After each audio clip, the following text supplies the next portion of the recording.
particular, I believe we actually have a full hour budgeted for it, but it usually doesn't take that long because there's a lot of repeats of information that we've covered in prior sessions. Not a lot, but some repeats, and it definitely goes back to a lot of the discussions we've had around, really oh shoot, I just realized I did not get the resumes ready.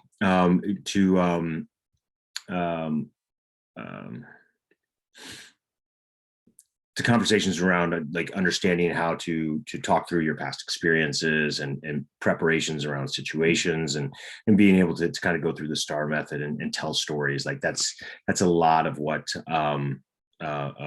going to go into your resume. And bear with me just one quick second here. I apologize. I neglected to have everything at the ready.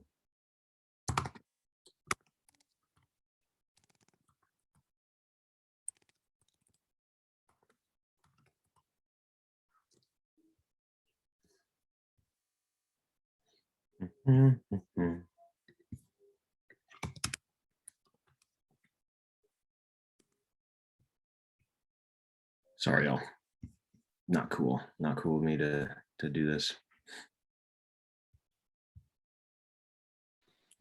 James, are you in the Chicago area or joining us from elsewhere?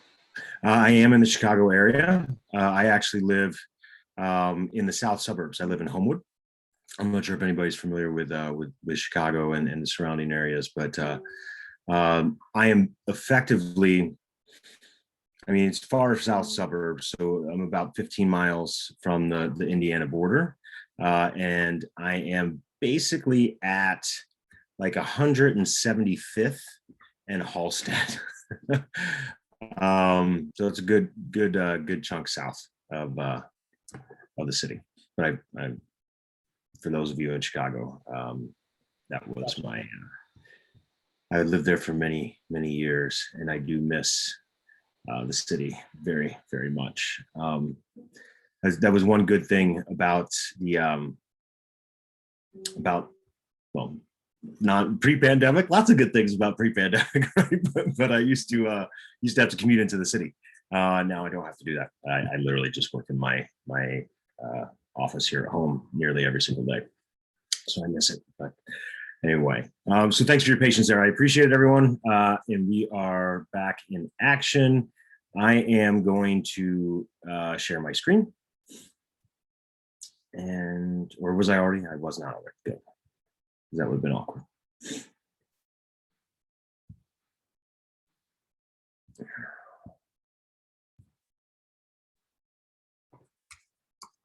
I had to I had to get a new system update, and all my settings have been reverted. So it's like every time I have to.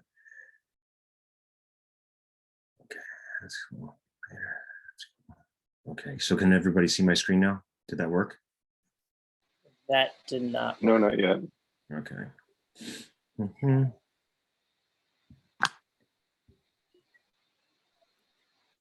I think a few students had a system update when they had to re-enable the permission to share screens to the system. I think I thought I had maybe. Yeah, from my recollection, I think those students had to restart Zoom, but I don't know if it prompted you or not. It might depend. Okay, there you go. Yeah. Okay, cool. Yeah, I saw the reboot Zoom, and I was like, I really don't want to have to kick myself out to come back in. So I'm glad it worked out. Cool. So here we are. Thanks for your patience. Not a smooth start as I would normally like, but thanks for having me.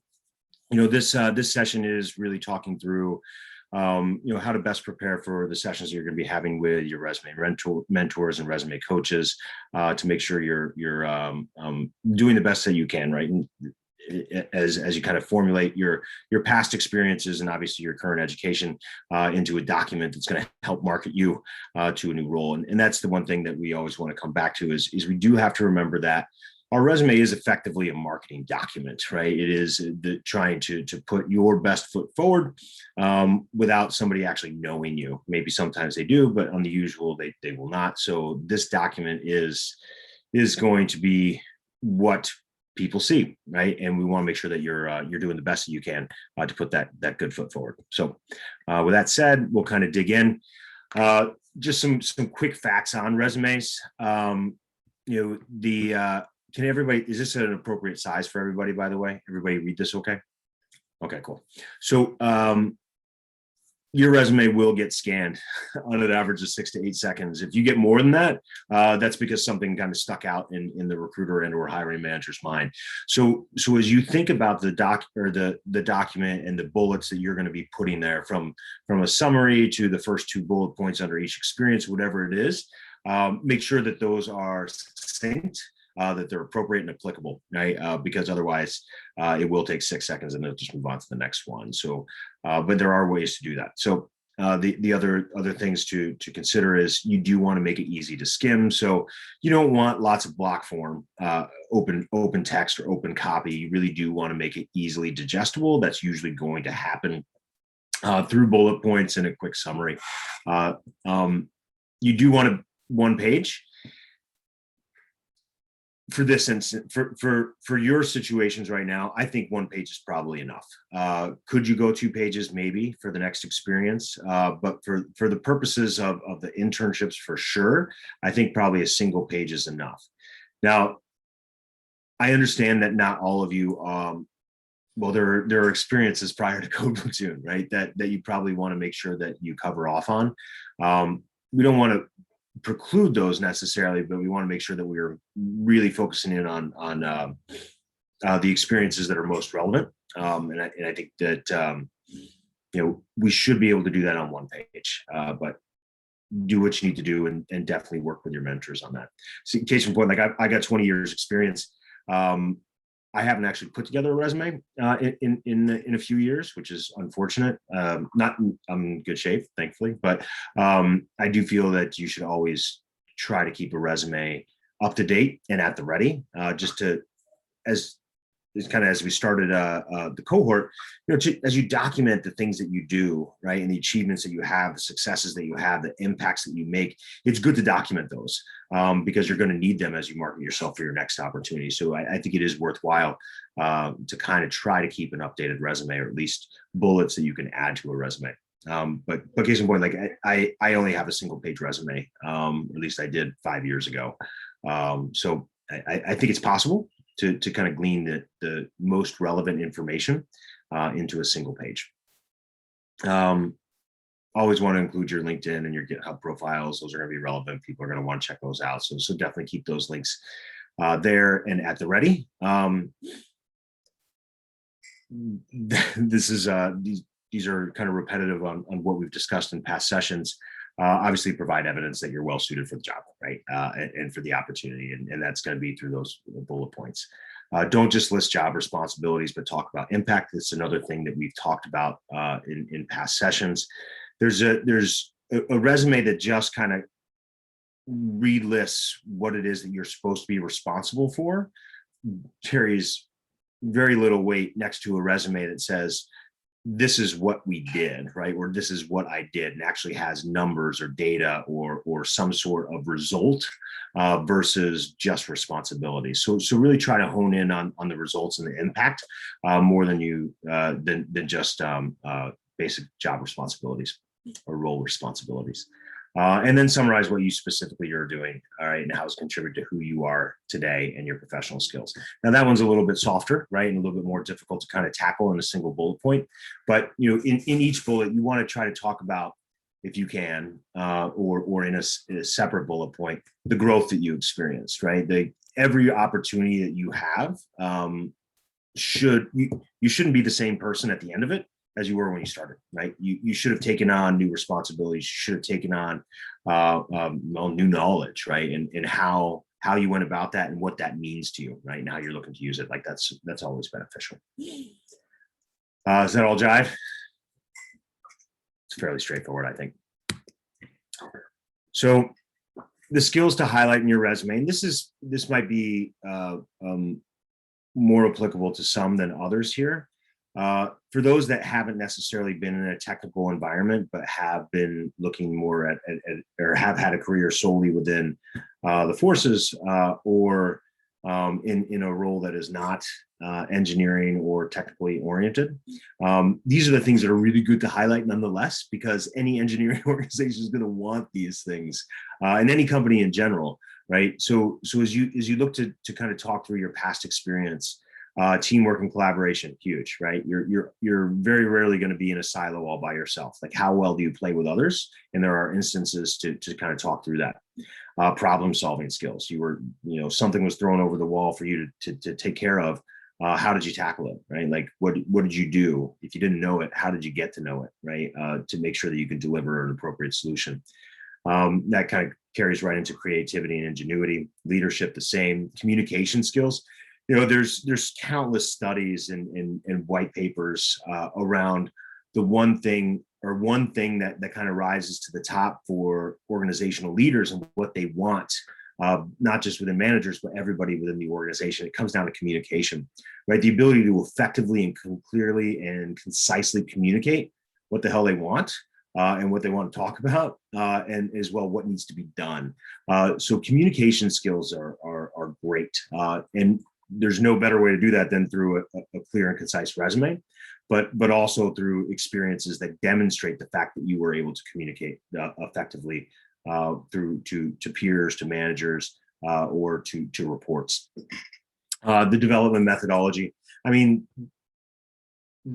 if you have worked in an agile environment, awesome, right? I think most organizations are moving towards agile, not just from a software perspective, but just organizational methodology. We're moving away from big cumbersome PMOs and more towards an iterative approach to basically everything.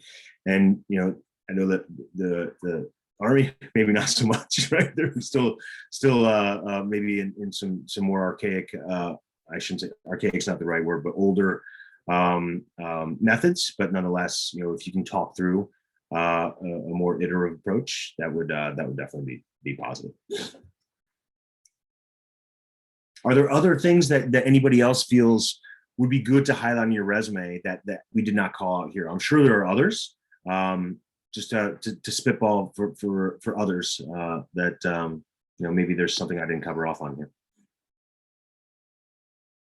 I was told a good way to highlight some of these skills is to in experience or somewhere on there with skills, post or provide links to like projects or descriptions of actual projects so that they can see that very clearly, like, yeah, this is what I can do with this. Yeah, absolutely. I think that's a great point, right? And this is and thank you. If it wasn't clear there, I absolutely feel that these types of skills shouldn't be just bullets in and of themselves, right? But they should be really you can draw out how you have these skills through talking through your past experiences. And I love the idea of linking to something else, right? To a GitHub page or a different web page or something like that to kind of talk through or demonstrate how that's not just something that you're utilizing as a buzzword on your resume, but actually like, hey, I've got this. Here's demonstrable experience. That's great. Great call out.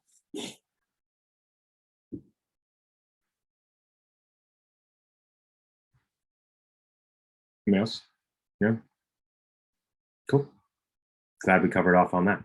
All right. So exercise. Okay. So read over the 2 resumes provided in Slack. Those are not provided in Slack. That's what I was trying to do. Oh, shoot. Add workspaces. This is one of those things that I lost when I had to go through the OS.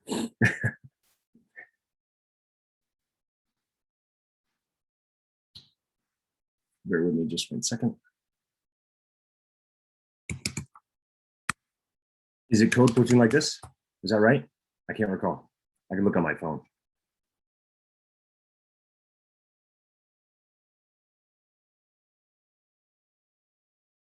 Nope. Well, that's no, you dummy. The C and the P need to be capitalized and it's all one word. Yeah, but I think that will let me in there like that. So what you have to do there is put your email address and then it'll give you an option for the ones that you've been added to. I don't remember if I signed out for Rive. Fudge me. For someone who works in a tech organization, I sometimes fail miserably, don't I? Put my best foot forward today.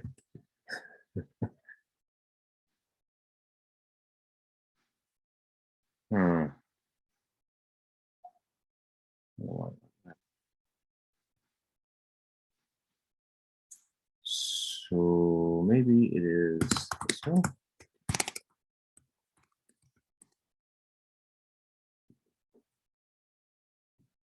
All right. So when I started working with Code Platoon, there we go. Arrive was Parkwiz, and it still works. Parkwiz still is there.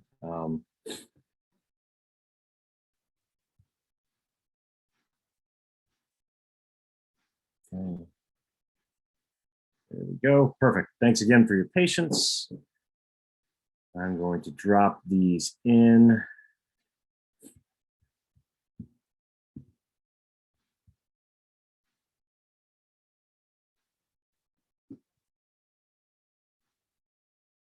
All right, so I'm going to go bad resume first, just so it's there. And just to be clear, I don't think it's a bad resume. I think it's a fine resume, but it certainly can be improved.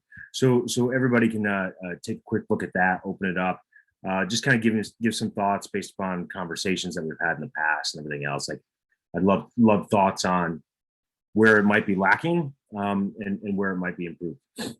Take your time, or take a couple minutes.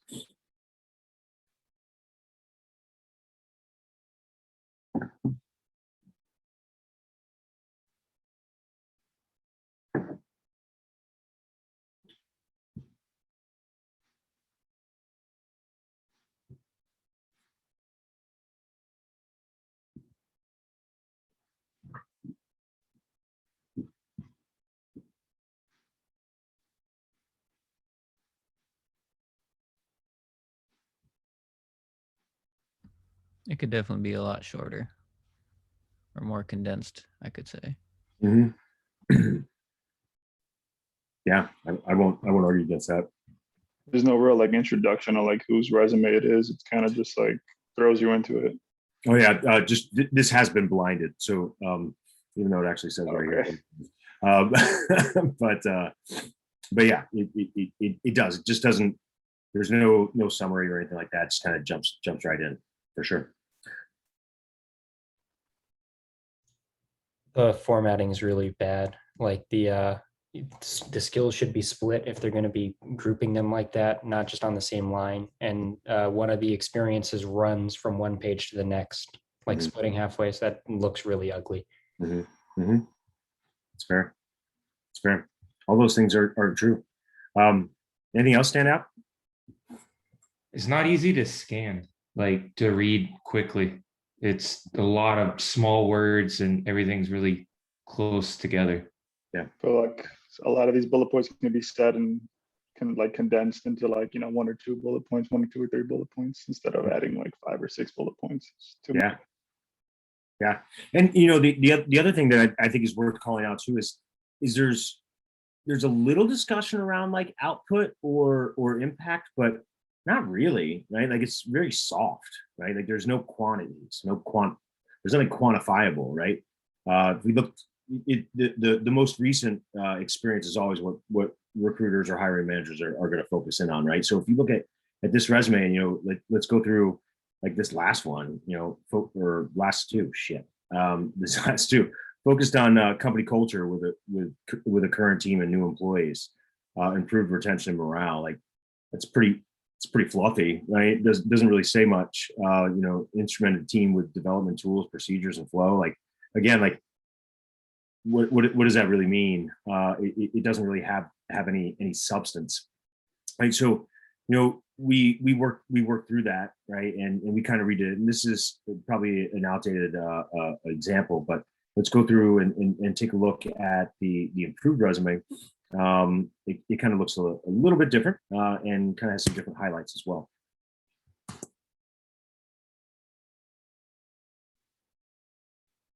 the same thing. Kind of, you could just shoot from the hip here. Go ahead and something sticks out. Feel free to.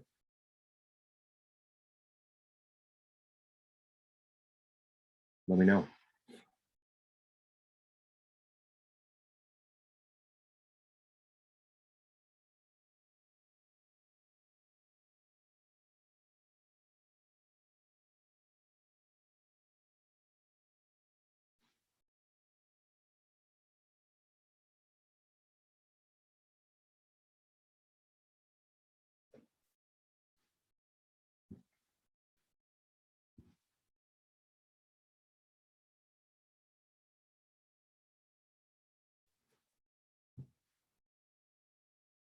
Anything stick out? Anybody want to make any comments?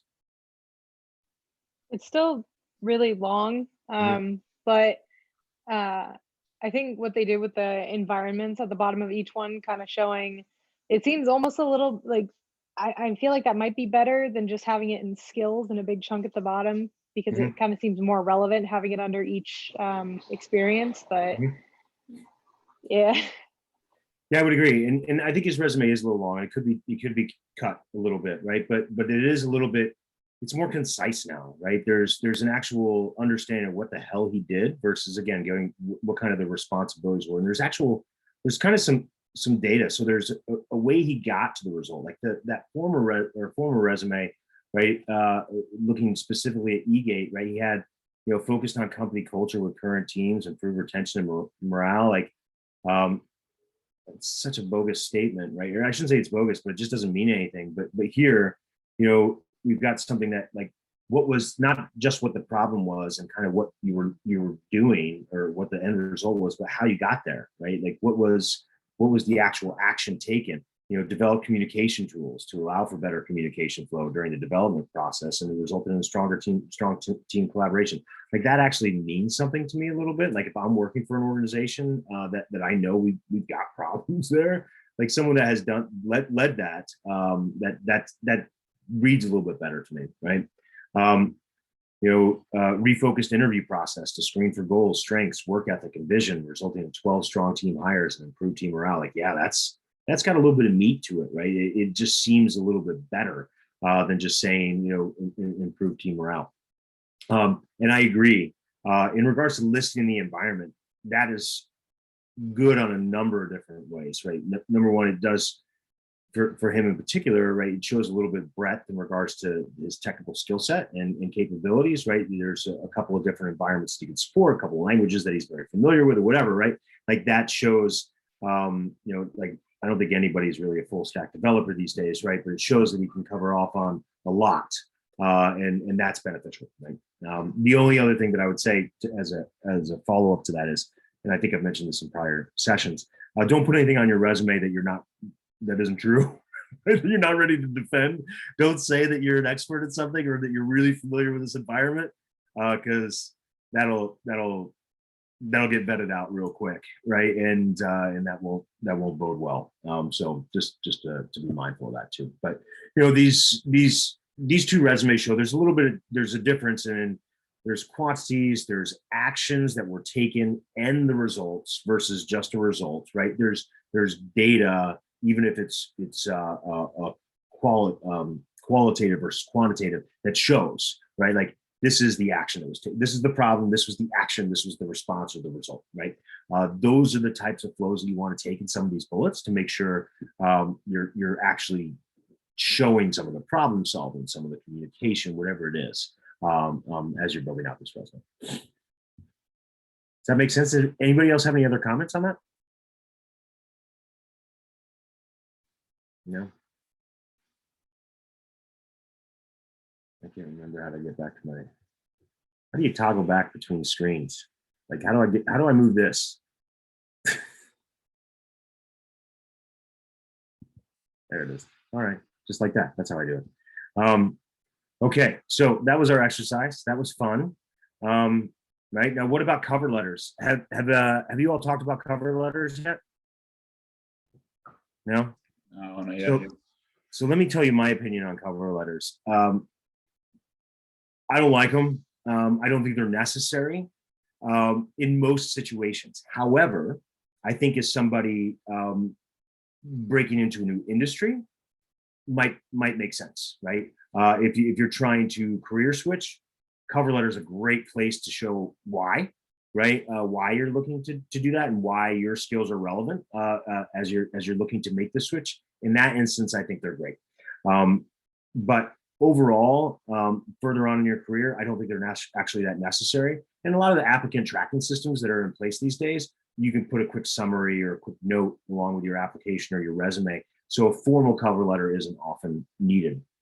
But there are a few things that I think are relevant in why you would use a cover letter. But we'll cover off on this stuff first. So don't repeat your resume. Just don't repeat your resume information. Like, people are going to look at your resume. They're probably going to look at your resume first before they look at the cover letter, right? So there's no reason to say, this is what I've done, this is what I've done, this is what I've done. The purpose of a cover letter would more so be about making your case for why you in this specific role in this specific company, right? So don't tie it to your skills. Yes, you want to talk about your skills and how they're relevant, true, right? But you don't want to repeat your resume to say that's why you're relevant, right? Make sure there are no typos. That is a given, of course. You would be surprised how many times I do get a cover letter that's attached to a resume or application, and it's addressed to a different company, right? Like, because it's just kind of that template cover letter. Just be mindful of that stuff. Like, I get it. Like, who the hell wants to write a cover letter over and over and over and over again? But that there's a reason why you should proofread, right? Just make sure that you're actually addressing the person on the other end of the line. Use the cover letter to address relocation. That's one of the big things that I think a cover letter is good for. If you're living in Chicago, you're finishing up school here, your resume is going to say Chicago, right? But you just applied for a role in Columbus. That's a good reason to say, look, I'm currently residing in Chicago. I've got family or wherever the hell it is. I'm looking to relocate out of Chicago. This opportunity seems really good, blah, blah, blah. That's a good place to put it in the cover letter, right? Because if someone looks at a recruiter in Columbus, looks at your resume and sees Chicago, they're going to be like, well, why are they applying to a role in Columbus? So that's a good place to put it. It would be in a cover letter, just to kind of shore that up. The other thing is, and this is, I don't think that you need to necessarily put this, but oftentimes you're not looking for relocation assistance. You can call that out there too in the cover letter. Like, hey, I don't want my current location to be prohibitive.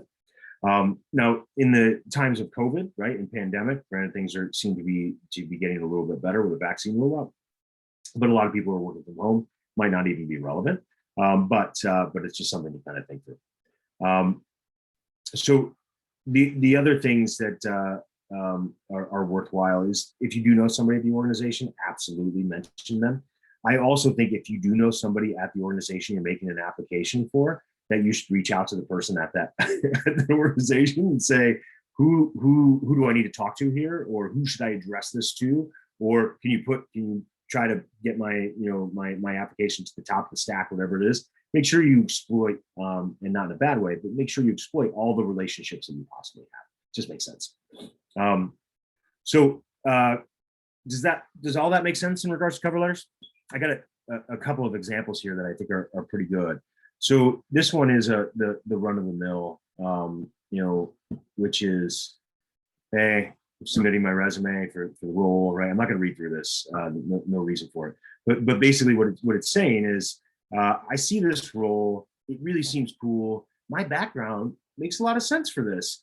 I have some experience with this tech stack. Give me a ring, right? Like, it's pretty ho-hum. It doesn't really call out anything in particular, which is what you want what you want a resume to do, right? So, or excuse me, a cover letter to do. Now this one is kind of the same cover letter, but it's much more poignant, right? It's showing a reason why you're applying to that role, right? So it's that Stack Overflow. Well, why is Stack Overflow cool? I think Stack Overflow is cool, but why is it cool to you, right? So this is a much more expanded version of why there's an interest in this opportunity and this company, right? It's like drawing specifics, there was a post about architecture, right, of some of the products on, one of your architects' blogs. That was really cool. I love the approach. That seems like the kind of place that I want to be. Here's what I've done, right, to kind of, that is aligned to this type of vision or engineering.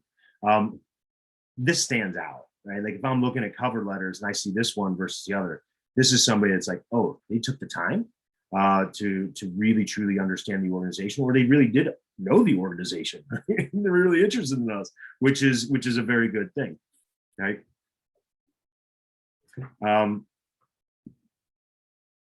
So does all that make sense in regards to covers? Does anybody have questions about cover letters? Using them, not using them, content that makes sense or that doesn't make sense? So should you only include them if the job description specifically asks for one? Well, if the job description specifically asks for one, yes, obviously include one. The only other reason that I would include one is if it kind of if there are things that need clarification that aren't going to be on your resume, right? Like around relocation, around like if you're really jazzed about this role in this company, write a cover letter. Like absolutely. The only thing that I would, but I do feel, just a short and sweet something of the application carries more weight than something that is. And this is personally as a hiring manager. Like I'm the gatekeeper to our organization, right? Something short and sweet that says why this company and why you're interested. I think that's good enough. And if you reach out to the hiring manager, right, or if you figure out who the hiring manager is and try, I can guarantee you every hiring manager that I have in my organization here and elsewhere, if they get a LinkedIn message from somebody, they see it and they forward it to me, right, at every single time. So it's like that does help you, absolutely. And oftentimes the hiring manager will say, hey, this, it shows ingenuity, or it shows, like a genuine interest in an organization or whatever we're doing. Like those things matter. So in my mind, to get to do I think a cover letter should only be when they ask for it? 75% of the time, right? Like there's going to be that times when I think an additional note or additional clarification probably does make sense, right? But I think reaching out to somebody within the organization is the biggest thing. Like if you can figure out who the hiring manager is, you can figure out who the recruiter is. Oh, the other thing that I think it's worthwhile, real quick, if you are going to write a letter, be careful. Make sure that who you address it to is appropriate, right? So if you don't know who your reader is going to be, excuse me, sir, or sorry, it's my daughter, sir or madam might not be appropriate, right? It could be, but it might not be. To whom it may concern might be a little bit better. To the hiring manager, whatever. Like sometimes you and certainly in some more progressive organizations, right? Not trying to tie specific genders to it, but really just, hey.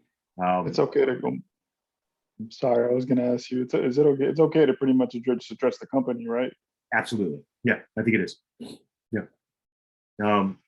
But as specific as you can get, great. But if you can't, just do what you can, but be tasteful and be respectful, right? So tips for your military experience. This is a big one, right? You're trying to figure out how exactly to take what you've done in the military and kind of boil it down when some of it may be relevant and some of it may not be relevant. If we go back to some of the skills and attributes that are very important, right? Like you're going to be able to draw parallels. Every company wants these types of things: leadership, teamwork, learning, right?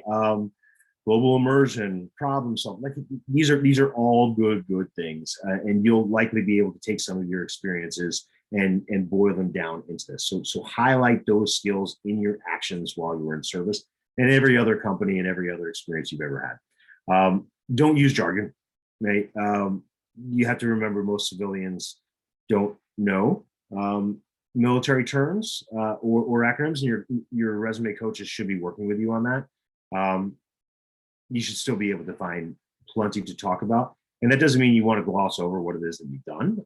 But some things, you want to make it digestible, right? Again, getting back to, it's going to take somebody 6 to 10 seconds or 6 to 8 seconds, I say 6 to 10, to kind of go through your resume. you want the things that are on there to be relatable, and military terms and acronyms are not going to be relatable to a large swath of the population. So you want to make sure that what you do put on there is going to be, received, understood what the hell it is.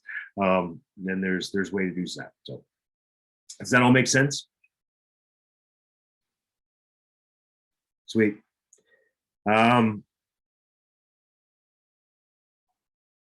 So what's next? This is, I do believe you've all been set up already with a resume mentor to kind of go through the coaching experience and make sure that you're set for internships and beyond. I would say, go back to, hopefully you've been keeping some notes on what you've done throughout the cohort, and know some of the stories you want to tell in regards to your experience, and start drilling those down into bullets to highlight some of the skills that you've gained over the last many weeks. Tom, I do believe you're still using Predel, correct? For final resumes here, is that right? Yeah, I saw a couple of head nods. So yes, so that'll be where it'll happen. There's a specific format that you're supposed to be following. I would say in parallel, it's probably good to be building a working document outside of Predel, just so you have something to build on for the future in Google Docs, so you can PDF it or whatever for future opportunities. Not saying that you have to do that right now. Start thinking about that, but you might as well. Again, a living document of your experience is always a good thing to have. So that's kind of where we are in the process. I'm hopeful some of this was helpful today. Again, some of it was a regurgitation of past conversations, but hopefully put you in the right mindset as you're putting your resumes together. And then the other thing that I'd add is, I'm not participating in the resume coaching, but I do deal with resumes all day, every day. Well, not necessarily all day, but quite frequently. And I'm more than happy to offer thoughts on, your document, or if you're having trouble, or you're maybe not getting the feedback that you were looking for, or from your mentor or coach, which hopefully is not the case. But if it's the case, then I'm more than willing to put thoughts towards that as well. Again, I'm on Slack, so feel free to send me messages there. Yeah, I was on Slack on my phone, by the way, so I would have gotten the messages there even if it wasn't on my desktop, since I was logged out for the past couple of weeks. But that's kind of all I had for today. Is there anything else? Did anybody any questions about resumes, interview prep, cover letters, anything?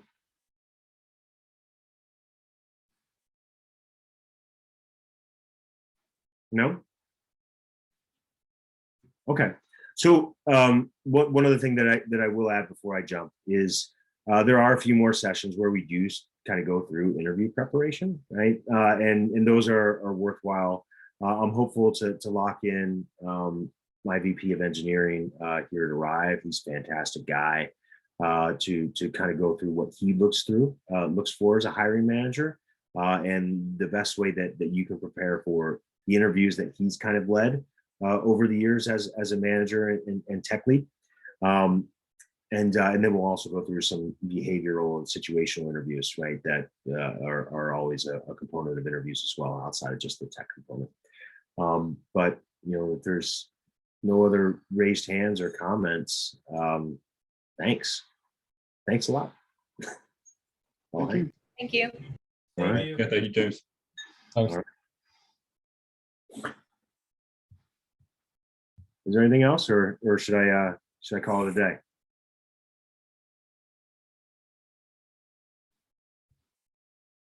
And call it a day. Have a great night, everyone. Have a good night. Okay.